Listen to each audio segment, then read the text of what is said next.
Hey everybody, it's Tony Robbins. Listen, for the last 2 years of my life, I've been obsessed with finding answers on what's happening in regenerative medicine that can really transform the quality of people's health. I've been working on a new book called Life Force, and I've been doing it with my partner, Dr. Peter Diamandis, and also Dr. Bob Hariri, who's kind of one of the fathers of cell therapy and just a brilliant man. And we've been looking, we've had more than 18 researchers going full force, looking for anything that's cutting edge and anything that could democratize the best healthcare. Because many of you know that in order to get the best healthcare, very often that's done, by somebody who's wealthy, and we want to bring it to that place. And all of a sudden, Peter, one of the companies Peter went and did some research on, he came back more passionate about than anything else we've been working on. And this is a company that has the ability to use synthetic peptides to create vaccines, and they've been doing it for 30 plus years. But they've done it in areas that are doing it now, like Alzheimer's and Parkinson's, and people who have, genetically high cholesterol.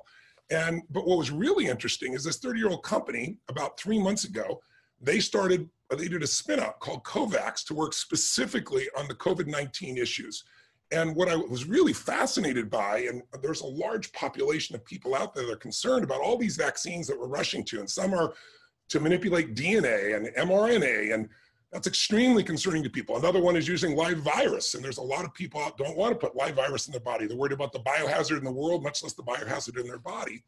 And the idea that there could be something that now is in preclinical trials is 300 to 400% more effective in not only creating antibodies, but also antibodies that destroy the virus is pretty damn exciting. And so I asked Peter if we could pull together the founders of that company and do a brief interview here to bring you what is the cutting edge right now. And so I'll have you be aware of what's coming to look out for your family or for your business.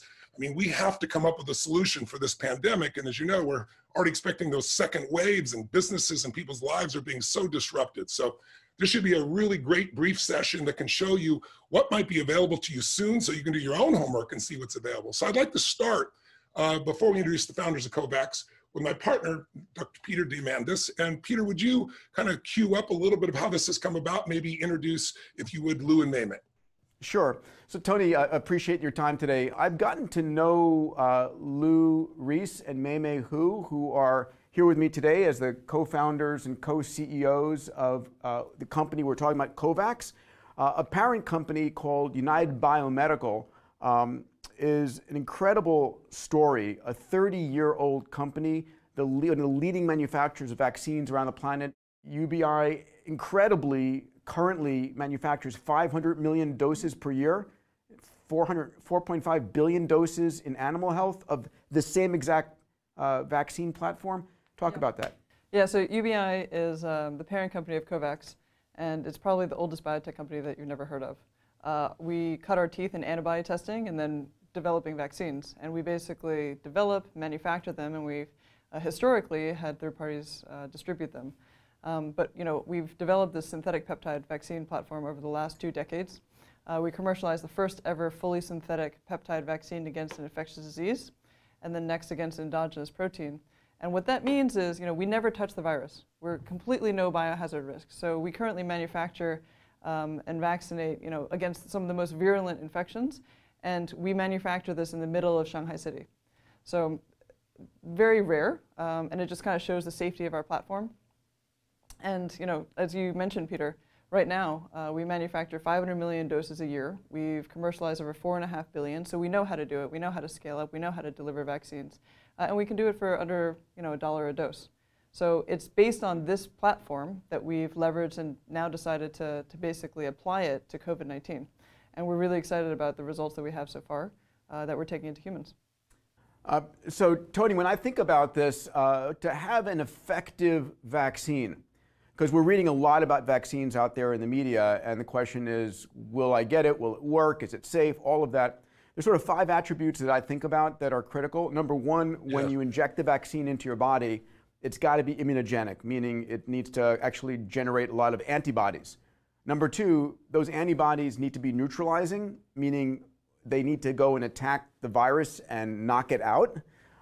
Number three, it's got to be safe in humans, and that's a big concern people have. Is this vaccine actually safe to put into humans? Number four, because this is a pandemic mostly of the elderly, it needs to be effective in the elderly. A lot of vaccines are not. And then finally, it's got to be manufacturable. And so for me, I'd love us to talk about that, because those are the check boxes that any vaccine that's going to get to the first 100 million doses out into the public, which is the goal of COVAXX, have to meet those 5 objectives. Well, let me ask you then, Mei, clarify, what does immunogenic really mean? We're talking about being able to generate enough antibodies. Give us some clarity, if you would.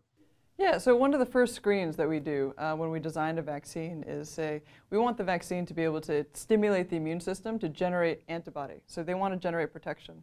We're the first multitope vaccine out there. So most vaccines will go after one target. We actually take multiple targets to basically enhance and broaden our immunogenicity. So in our initial studies, what we found was, we took 30 constructs, we weeded them down until the best one, and we have these titers, which is code for antibodies, that are over 1 million. Just by comparison, that's several hundred-fold, multiple orders of magnitude higher than some of the next vaccines. And Mei, if I could ask you a question, you talk about a multitope vaccine. Can you explain what that means and what other vaccines are doing? Yeah, so most vaccines out there are targeting one target called the spike protein. So it's like the nose on the head of the vaccine. And that's a very rational target. But what natural bodies actually do is that when they look at a virus, they actually are stimulated by multiple parts of it. So we're the first multitope, which not only go after the nose, but other parts of the virus. So we go after the ear, the eye, and that basically enhances. It kind of mimics more about what our natural body's response is. So we're one of the first ones, and we think that actually will confer broader protection. And so when you talk about immunogenic, then there's also how effective are those antibodies? In other words, do they actually, kill the virus? What kind of statistics, what are you guys finding in preclinical trials in animals right now? What kind of numbers are you seeing, both in the numbers of antibodies that are being generated, but even more importantly, their ability to destroy the virus, I should say? Yeah, you're absolutely right, Tony. So one of the most important things is, yes, you can generate antibodies, but are these antibodies functional? Can they neutralize the virus? So we took our vaccinated serum and we sent them out to 2 independent labs. And these are labs where BSL-3 facilities where they isolate the virus from a patient and they put it in the lab and they basically test it against our serum. And what we're able to find is we have neutralization capabilities of over 32,000. Just to put into perspective, that's about 200 times higher than the Oxford AstraZeneca vaccine. So these are, as some of our scientific advisors would say, this is blow your socks off good. It's very impressive. But would you mention a few? I know there's 3 that I've read, and I got a chance to meet 2 of them, but tell a little background on who your advisors, the scientific advisors, and their background, if you would. Yeah, no, absolutely. We are very blessed to have an awesome slate of advisors. They include, George Sieber, who was the former chief scientific officer of Wyeth Vaccines. He's noted to have developed and commercialized over 6 vaccines, including FluMist. There's a guy named Dr. Tom Moneth. He used to be the chief scientific officer of Acambis. He's worked on the Ebola vaccine with Merck, the smallpox vaccine. He's kind of a legend in infectious diseases. And then there's a guy named Dr. Wayne Koff, who's currently the CEO of the Human Vaccines Project, and more recently, before that, the chief scientific officer of IAVI, which is the International AIDS Initiative, Vaccine Initiative. So these guys are kind of vaccine legends. They've been in the business for over 30 years. They've commercialized vaccines. They understand the immune system. And we wanted to bring them on to get an objective perspective. And they're all extremely excited about what we're developing. One of our advisors also, and I say I because I've invested in the company so everybody knows, because I was blown away by seeing these results and I've been looking for answers and I want to be part of the solution. But one of them also, doesn't he advise the CIA and has worked on pandemics as well? Which one is that? So Dr. Tom Moneth was the advisor to the CIA and also ran a biodefense and pandemic fund for Kleiner Perkins. So he's been in the pandemic space for multiple decades now. And he's kind of the go-to guy when you talk about things that can create havoc in the world. So he's done dengue, smallpox, Ebola, everything that we see in the movies like Contagion and just don't want to get out. And what have been the responses? Because I've talked to myself, but I'd love to hear from you. What have been the responses to what they've seen? Why did they come on board? So I think they're unbelievably impressed, not just by the platform. First, they're impressed by the data that we've generated. So when they look at the neutralization and the antibody titers, they're very impressed by that. But what they really love on top of that is the fact that it's manufacturable, it's scalable. That's going to be one of the key points here. So we're able to scale, and we've proven it, and they really like that as part of this higher probability of success. Every vaccine is going to have clinical efficacy as a risk. COVAXX isn't unique in that, but for COVAXX, that's basically the only risk. We know how to manufacture. We do it every year. It's not theoretical. We do it right now. So we're trying to eliminate that risk, and that's why we believe that even though we're not the first to clinic, we'll be the first to have a roadmap to actually deliver 100 million vaccines to patients. That's very exciting. Well, you've proven the effectiveness, at least in preclinical. Hopefully that will work with humans. It seems to be more effective than anything else that's out there that at least we have the scientific evidence on. But let's talk about safety, because that was the third thing you talked about, Peter.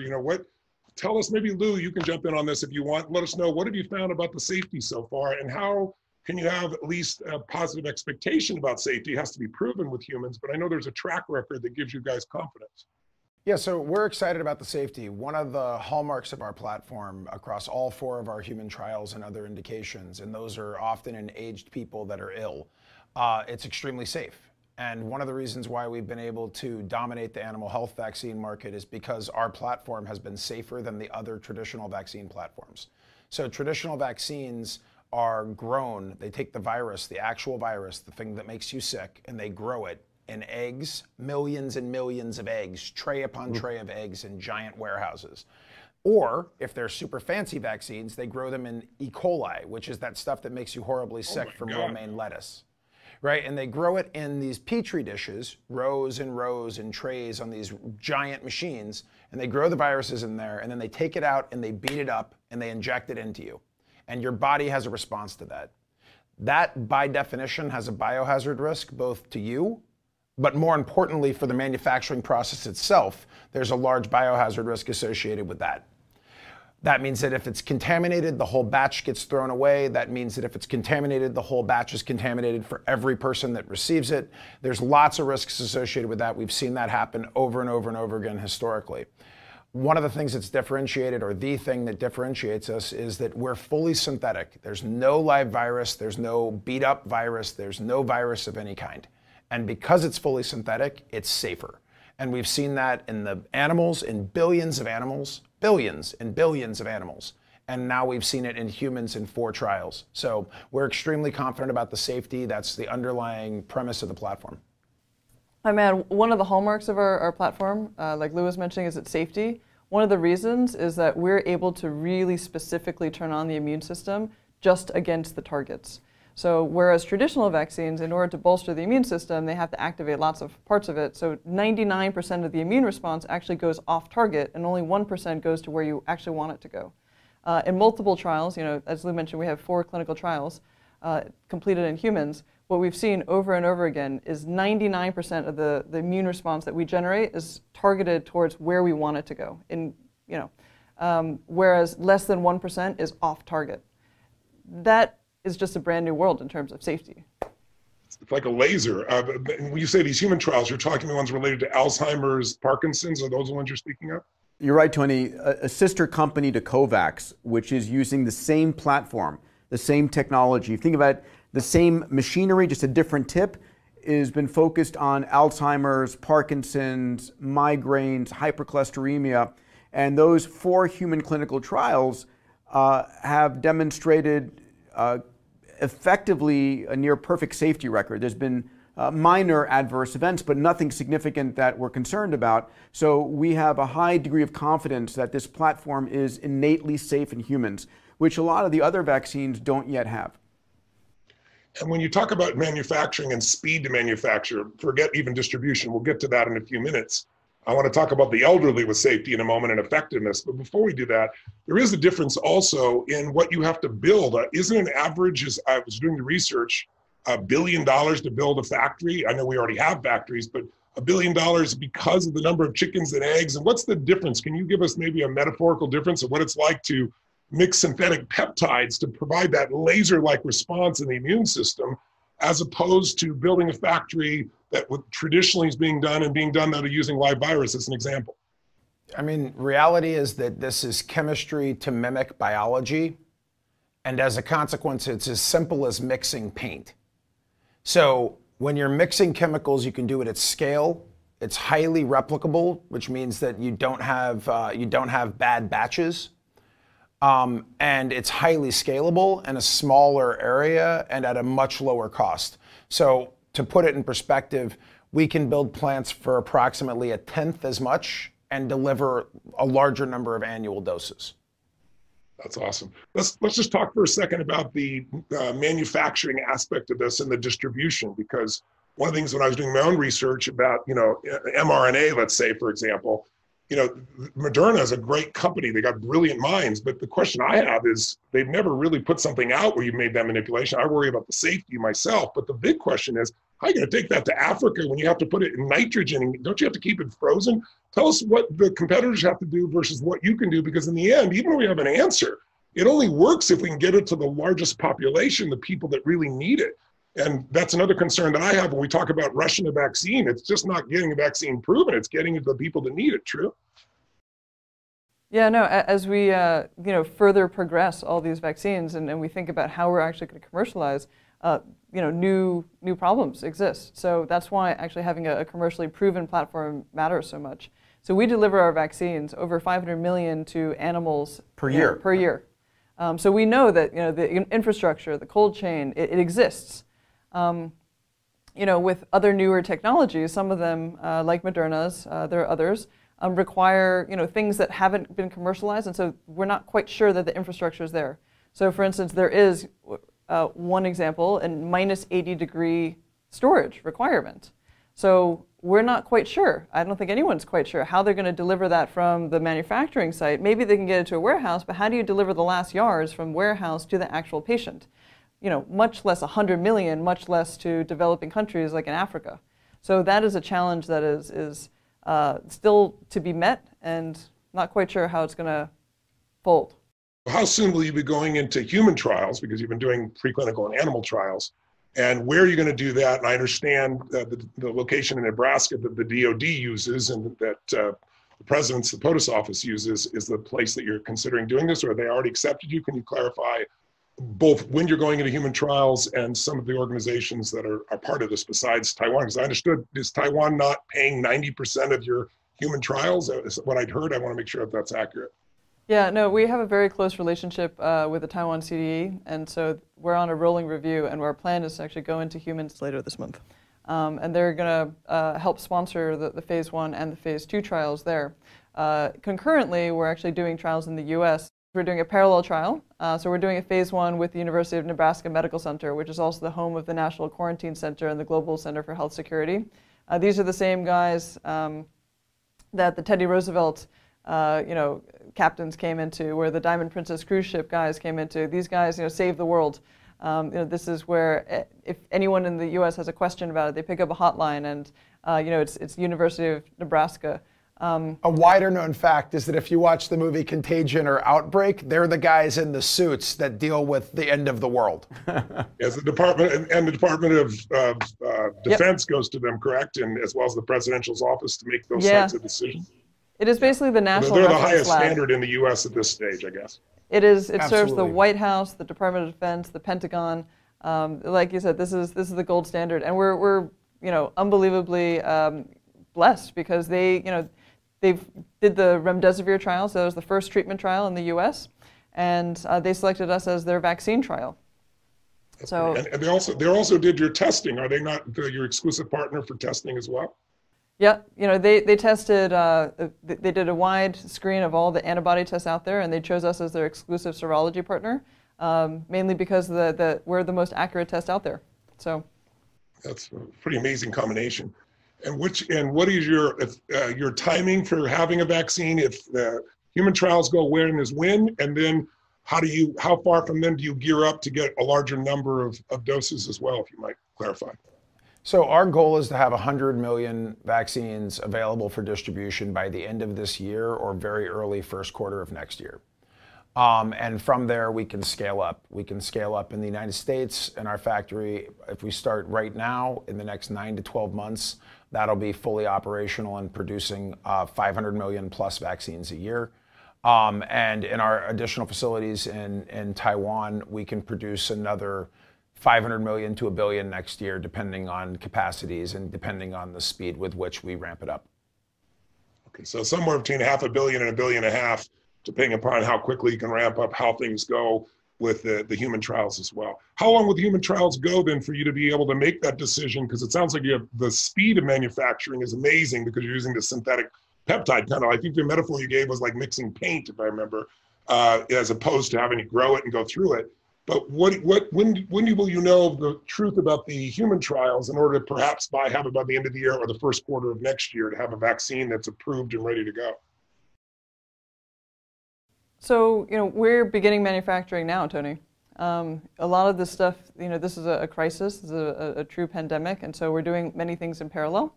So as we're going into human trials, we're actually ramping up for commercial manufacturing. That's how we're going to be delivering 100 million doses, by end of first quarter. So this is a parallel process where time is our enemy, and we just don't have time to waste. But we are entering human trials in August, 60 days to get data back from the beginning of the phase 1. We'll enter a phase 2. Phase 1 is safety, right, Peter? Just so everybody understands. Yeah, so phase 1 is safety. Phase 2 is limited efficacy. Does it work? Phase 3 is an expanded safety and efficacy. And one of the things we're in discussions right now in some testing that would be outside the US, outside Taiwan, is an expanded phase 2, phase 3 to be able to get to approval as soon as possible. I think one of the things that is important is it's not going to be a winner-take-all situation, the vaccines. There are going to be a number of vaccines that are approved and go into the marketplace. We believe we've got the manufacturing, the safety, the platform to be one of those leaders.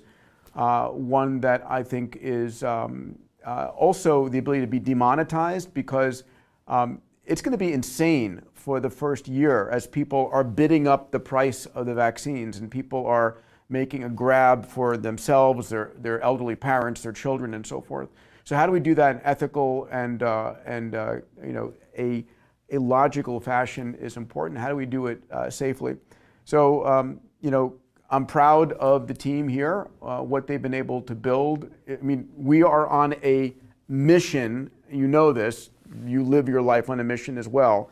It's 24/7, and it's extraordinarily involved in this. And the other vaccines that you guys have begun to generate or begun to test around Alzheimer's, Parkinson's, genetically high cholesterol and so forth, what blew me away, and the reason I got excited with the company and personally decided to invest even then, was that you have a situation there where the cost per vaccine on those vaccines wasn't it $1 or less, and you still are extremely profitable? Yeah, so in our animal health space, we make 500 million to 600 million vaccines a year, and they're sold for less than $1 a dose, and we have 70% margins. So in the human space, the extrapolation is not exactly dollar for dollar, but very similar. Maybe, I know you're announcing your preclinical science data later this week. I saw a summary chart. Could you maybe walk through that so we can just have people see what the data is really showing, if you're willing to now? Yeah, absolutely. Can we put up the slide? Awesome.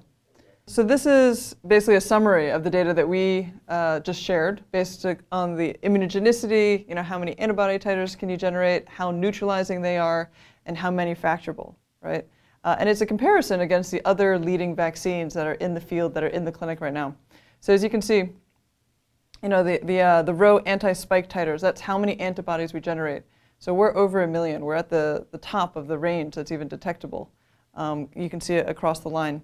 Where we stand out tremendously is neutralizing antibodies. So we're over 32,000 in comparison to, for instance, AstraZeneca's, which is about 40, Inovio's, which is in the hundreds. These are other vaccines that are currently in the clinic. So if you just go down the line, you can see that we're hitting the box. We're hitting the efficacy box. We're a commercially proven platform. We know how to manufacture. So that's why we're super excited and believe that we're in an unbelievable position to be able to deliver this to patients. It's pretty extraordinary. And I just want to thank you for what you're doing here. I think we're going to have to wait for the science of what happens on the human trials. And as you said, you won't be the only one in the marketplace. Obviously, there's going to be plenty of other manufacturers. But the idea that you could be first, be safe, and truly cost effective and deliver to the places that need it most. Because I think in the end, one of the things besides not having a biohazard live vaccine is this idea that you can actually get the distribution to those that need it, and those that need it in countries where they don't have the kind of infrastructure. To me, those are the reasons I was pulled into and wanted to do this interview with you both. Is there anything we've left out that we should cover before we sign off? Because I think this is going to intrigue people and hopefully get people to go do their own education and study what's out there and what they might want to be considering for themselves going forward. I mean, it might be worth mentioning, quite frankly, we all know COVID is going to mutate at some stage. Yeah, you're bringing up what I was going to bring up, exactly. I think so many people are concerned about that right now. There's evidence it's already occurring in some cases. And so all we've got to say is, put us in, coach. Let's go fix it. Tony, thank you so much. I really want to thank you, all three of you. You're extraordinary. We're all going to be watching what you're doing and praying for great progress. It sounds like there's been extraordinary progress already. But boy, if we can get this done by the end of the year, that would be such a gift to humanity, not just to individuals, but to all of you. And wish you the best and look forward to going on a journey with you as one of your investors, but really just want to get people to be educated to what's possible. And I really thank you for taking the time today for all three of you. Thank you, Peter. Thank you, Lou. Thank you, Mei Mei. Thanks so much, Tony. Really appreciate it. Take care, Tony. Blessings. Stay safe.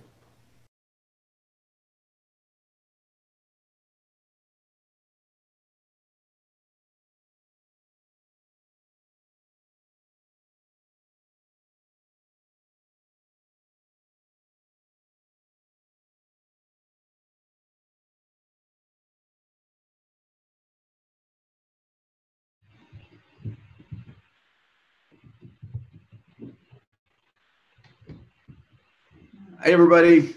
Welcome to our live Q&A. It's a pleasure to have you here. Just for full disclosure, since we're wearing different outfits right now, this recording was recorded with Tony earlier this week, and we've switched locations. We're now all together up in the Seattle area and not in LA where we were earlier. But we're here for your live Q&A and excited for that. So with that, let's begin. Nia. Hi, question from Mark. Is Novavax the competitor most like COVAXX, and what are the main differences between the two vaccines? So, Mei, you want to take that one? Yeah, I think you're referring to Novavax. Novavax is a company that has a protein vaccine.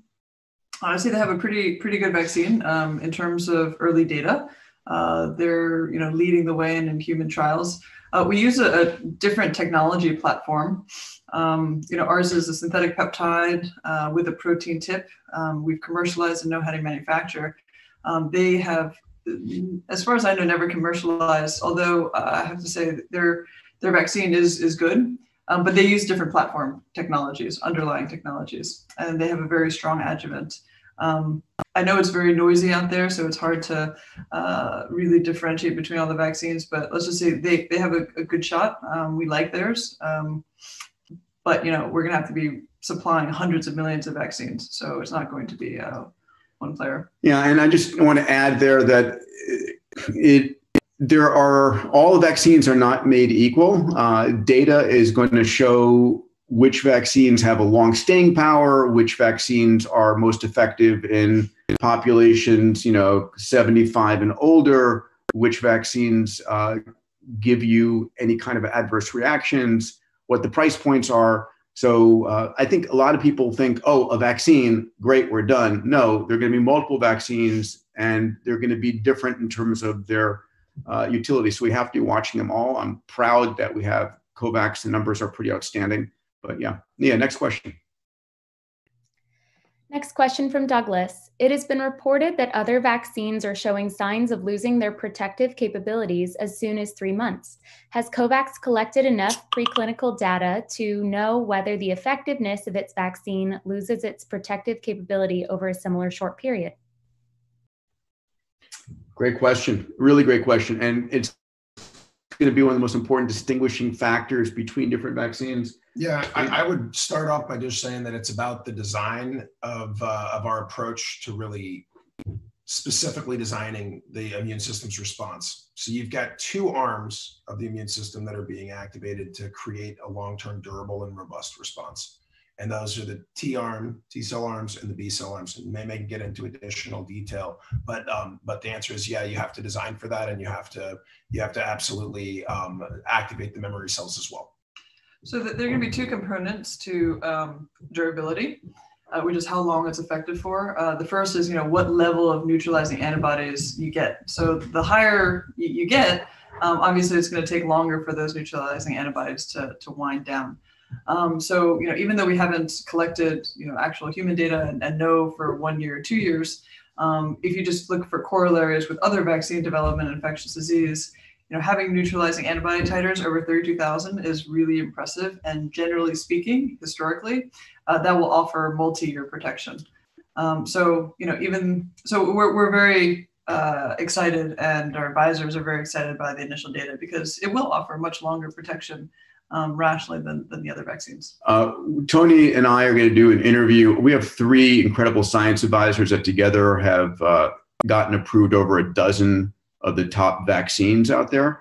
And we'll be sending everybody information about this, but probably towards the end of next week, we're going to do another webinar with those 3 science advisors.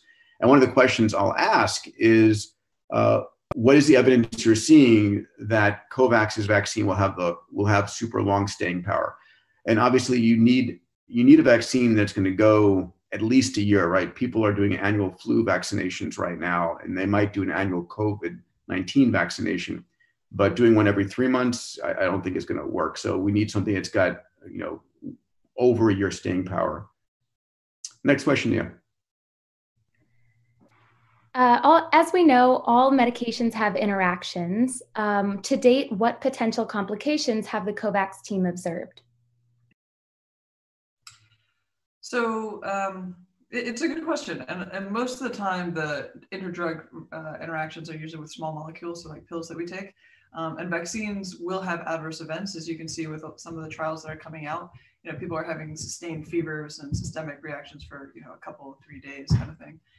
One of the benefits of the COVAXX platform is we're using a platform that's been tested in 4 clinical trials, and the excellent safety profile. That's actually a hallmark of the platform. So it's very specific, targeted response. It doesn't jack up your whole entire immune system. It just jacks up very specifically parts of your immune system to offer protection. And as a result, we don't expect really serious side effects, even modest side effects, and we don't anticipate any interdrug relation issues. Yeah, we'll try to get through as many questions as we can. Is contact tracing going to be relatively more important over a long term, as individuals may be treated with different vaccinations or protocols? Interesting. I'll tell you one quick thought on that. So we talk about, there are 2 kinds of testing that take place right now. There's PCR testing, which is swabbing your nose, potentially your cheek, and do you have active virus right now that would allow you to transmit it? And that's useful, super useful right now. There's another kind of testing, which is blood antibody testing. Do you have antibodies to the vaccine?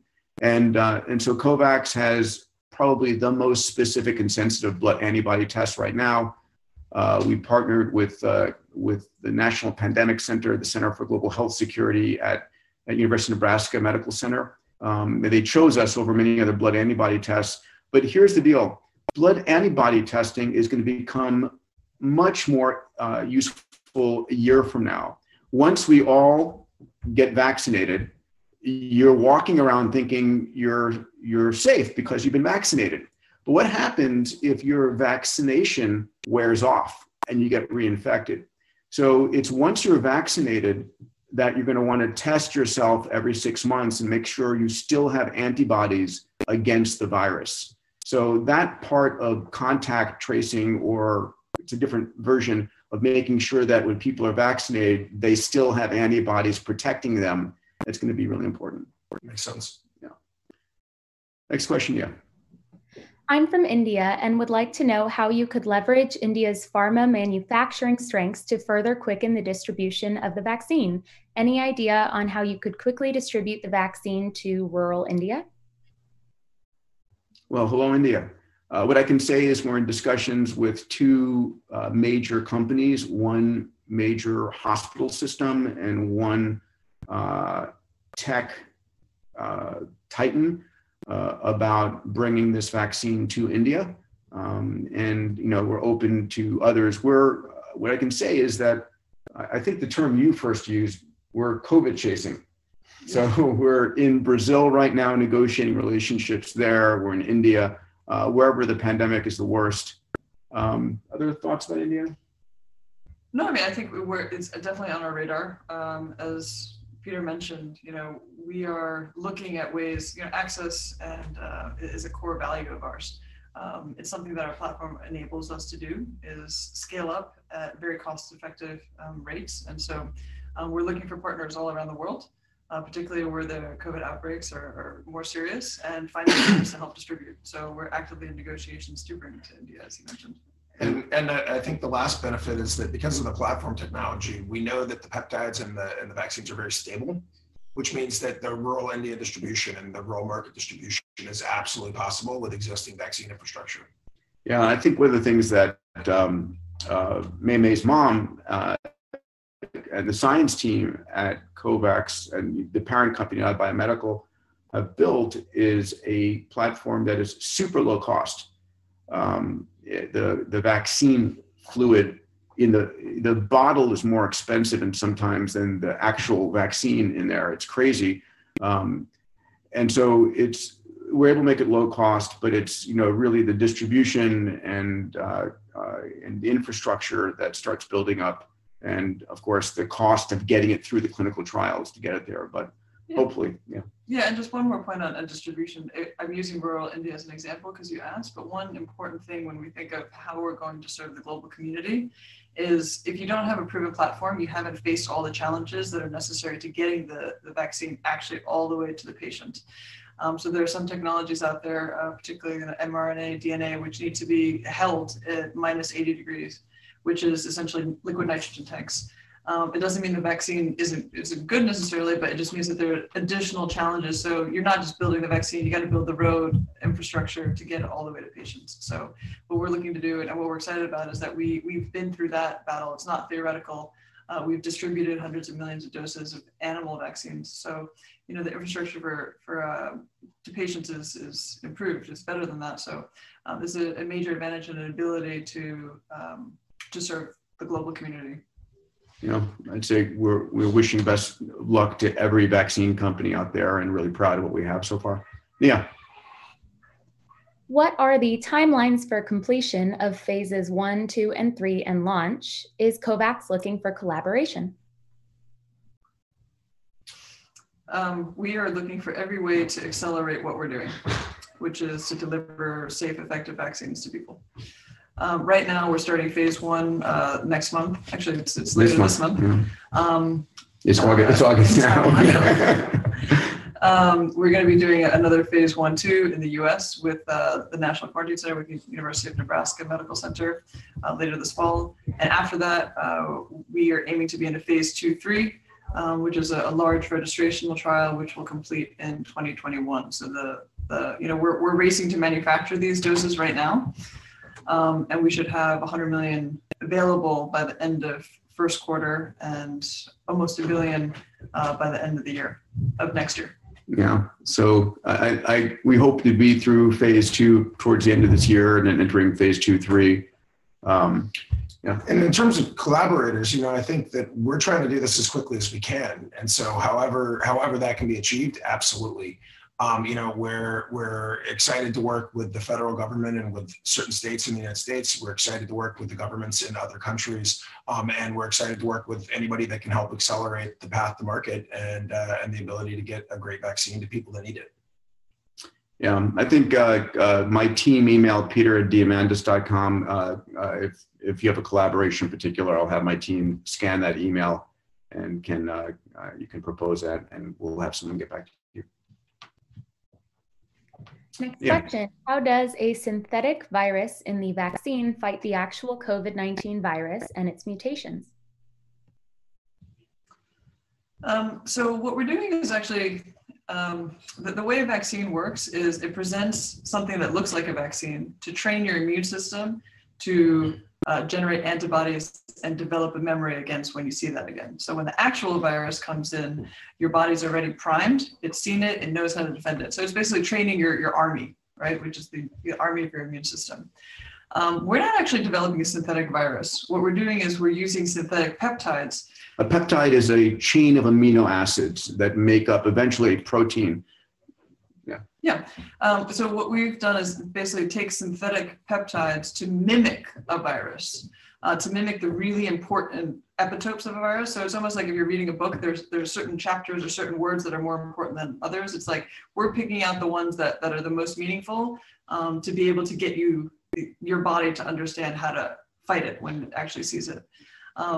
So in that way, we're using synthetic chemistry to mimic what a real virus would look like so that your body is primed when COVID actually comes around. I like to think about it like those little computer tests on the internet when they say find the stop sign. It's a picture of a stop sign, but we can find it. It's the same sort of idea. So instead of having the real virus or a real stop sign, which is cumbersome and heavy and you got to bring it around and all that stuff, you got a picture of it, which still alerts your mind and your body that there's a stop sign. Yeah. Is the company publicly traded? If not, is that the end goal of growing COVAXX? So we're not publicly traded. It's a private company. The way I think we look at going public is not an end goal. It's whatever it takes to achieve our mission, which is to deliver vaccines. Sometimes you have to, raise capital, and accessing a public market may be one of those ways. I don't see ever going public as an end goal. It's just a part of a journey of actually delivering the vaccine to patients. Yeah, and I think the company may eventually get there. And please remember, we haven't really talked about this much, but the same platform that is being used for creating a super highly specific, highly effective vaccine against the SARS-CoV-2 virus, that same capability is going to be used to create vaccines against Alzheimer's, against migraines, against hypercholesteremia, against muscle loss and bone loss. So it's a way to use your immune system to really help fight the diseases that you develop as you grow older, but to do it super low cost and super effective. So there's a lot of excitement. We're living in this incredible exponential world, and you should expect that our current sick care system is going to be massively transformed. And part of what's going to do that are vaccines like COVAXX and its sister company, Vaccinity, are creating. Yeah, over to you.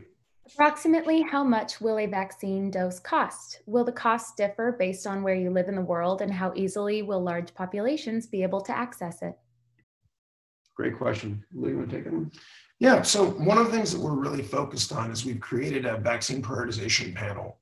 And the goal here is how can the first 100 million vaccines that get to patients that we make get to the right patients and get to them in a moral, ethical way. And so we're absolutely thinking about that. We have a very limited manufacturing risk because we've done this before and we've got our own facilities. And we have a tremendous belief that the vaccine is going to be safe and effective. So we're already worried about the future of that, which is exactly that question. How do you distribute it? How do you charge for it? And how can you have the greatest possible impact at reducing human suffering by administering those? So I'm going to put it on the vaccine prioritization panel, and we really look forward to their guidance. We've heard numbers. We haven't set a price yet. And obviously, our goal is, the company's goal is not maximizing its profits on COVID-19. The World Health Organization have they published a price yet? I don't know if it's published, but what we're talking about is, around $30 a dose. I know others are basically between 20 and 60, but as Peter said, our goal is we have a platform that can literally manufacture hundreds of millions, billions. We want to make sure it's accessible to everyone that needs it, because everyone does. Yeah, and there's plenty of money to be made down the line as a private company or as a public company.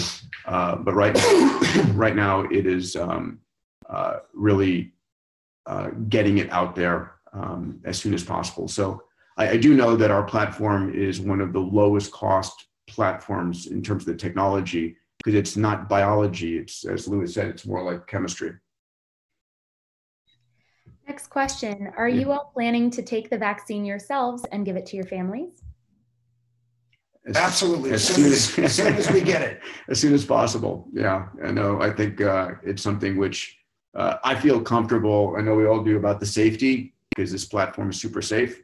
My 6- and 9-year-old were both asking when they can take it this morning, actually, which is hilarious. So it's a great question. I think the hallmark of the platform is its safety, and we're tremendously confident that this is something that's going to offer protection for us and our families. Absolutely. Yeah, I'm actually trying to see if I can make it available to all my Abundance 360 members in January as a benefit of being a part of A360. Anyway, yeah, so as soon as possible. As soon as, there may be waivers to sign and things like that before it's FDA approved, and obviously want to do everything within legalities. But yeah, it's the platform is amazing. How come some viruses, such as getting a cold, have no exact cure? Great question. Or even HIV. So a cure is, why doesn't the common cold have a vaccine?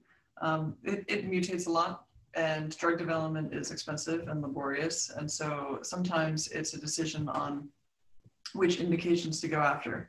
And usually you go after ones that have the most serious unmet medical need. So for a cold, the worst that happens is you get a cold for a couple of days, maybe a week or so, but it's manageable. And so, that from a risk benefit is, that's what drug companies determine, whether they're going to go after that or not. Then there are other viruses that are just really tricky, pesky, like HIV, where for 20, 30 years, people have been trying to develop a vaccine, but it's just very tricky. It mutates, it hides, and so it can evade the immune system. So there are different reasons. One is prioritization of actual resources, and the other is in the case of HIV, and there aren't many, but HIV is one of them, where it's just a vaccine is not the most effective approach thus far. Yeah.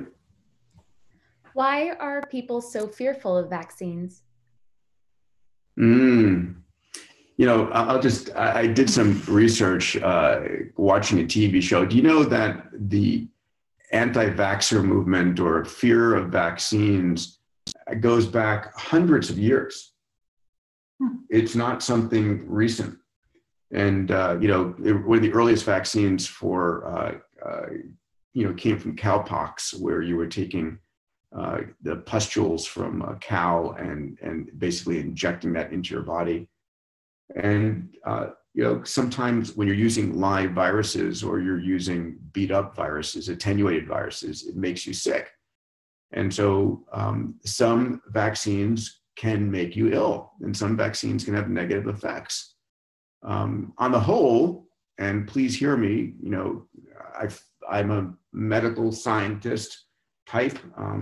The data, I look at the data, vaccines have saved probably tens of millions, if not hundreds of millions of lives.